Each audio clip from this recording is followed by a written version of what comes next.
안녕하세요. 이야기로 복음을 전하는 문기태 목사입니다.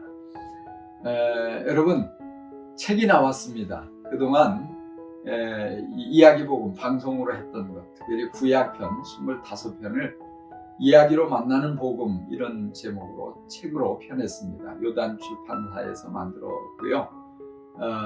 책이 아주 예쁜 그림과 함께 잘 만들어졌습니다. 여러분 책을 구입하셔서 보시면 더 이해하는 데 도움이 될 겁니다. 그리고 참고로 이것은 제가 5년 전에 쓴 이야기로 전하는 복음, 이 신약편 25편을 여기에 기록했습니다. 이 두 책을 여러분 복음을 전하는 일에 많이 활용하면 참 좋을 것 같습니다. 이 중에 한 편을 이렇게 두세 번 읽어보고 복음이 필요한 분, 복음을 들어야 할 분에게 가서 이야기하듯이 재미있게 들려드리면은 많은 분들이 그 이야기를 듣고 예수님을 믿게 되는 놀라운 일이 일어날 것입니다. 자, 오늘은 이야기의 복음 쉬운 번째 시간입니다. 사실은 당분간 아마 이게 마지막 편이 될 것 같습니다. 보물찾기 이런 제목입니다. 옛날에는 약탈이 빈번하고 오늘날처럼 재물을 맡아 보관하는 은행이 없었기 때문에 사람들은 돈이나 보물을 땅에 감춰두는 경우가 제법 많이 있었다고 합니다. 또는 다른 나라 군대가 침략해서 약탈해가지고 가다가 급하면 땅속에 파묻어 두고 몰래 자기만 표시를 하고 가기도 했다고 하죠. 어떤 사람이 우연히 밭을 갈다가 이상한 소리가 들렸습니다. 그래서 땅을 파보았더니 아주 값비싼 보물이 땅속에 가득 들어있는 것이 아니겠습니까? 이 보물을 발견한 사람은 너무 깜짝 놀랐습니다. 너무 좋아해서 어쩔 줄 몰라 합니다. 그런데 한편 생각하니까 그 밭의 주인이 내 밭에서 나왔으니까 이 보물은 내 거야 하고 다툼이 일어날 것 같은 생각이 드는 것입니다.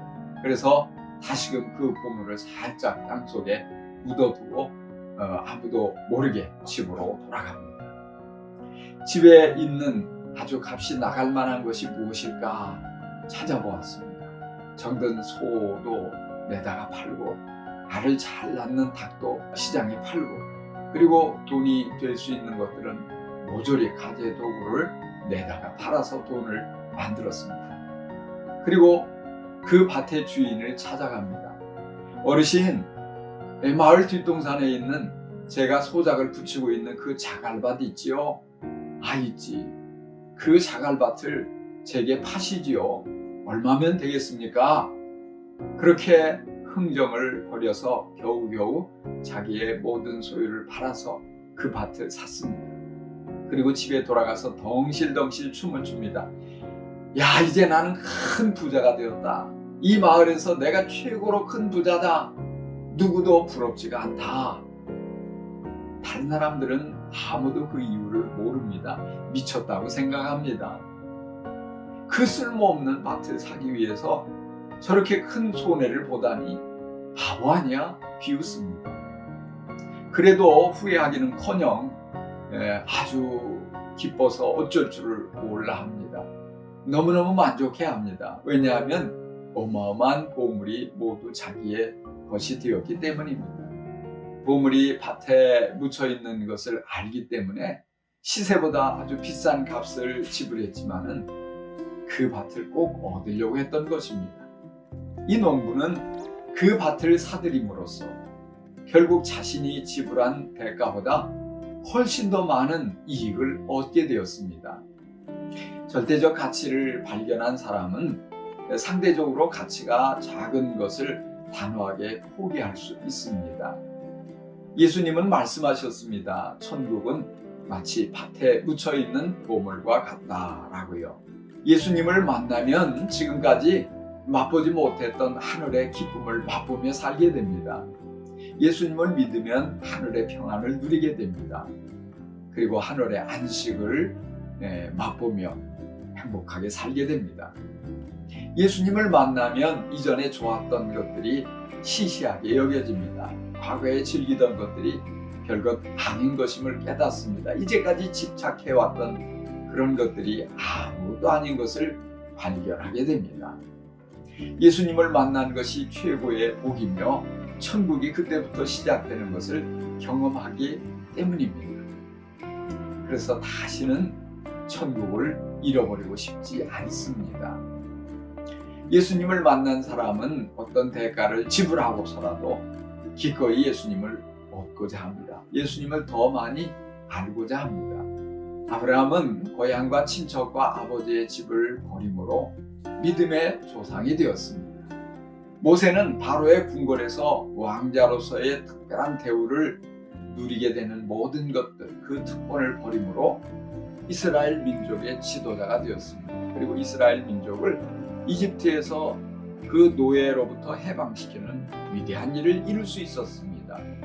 베드로와 안드레, 요한과 야고보는 그들이 평생 아끼던 배와 그물을 버리고 예수님의 제자가 되었습니다.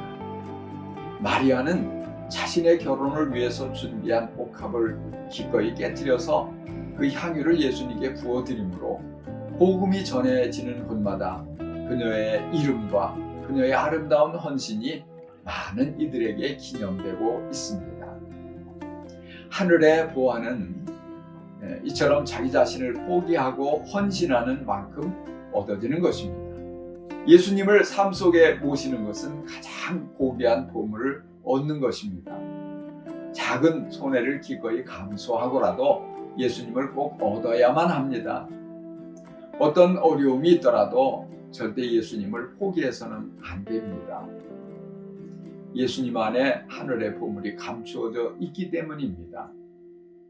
예수님 안에 있는 영원한 보물을 발견하고 그것을 내 것으로 삼고자 잠깐의 만족을 희생하고 포기할 줄 아는 용기를 보여주시기 바랍니다.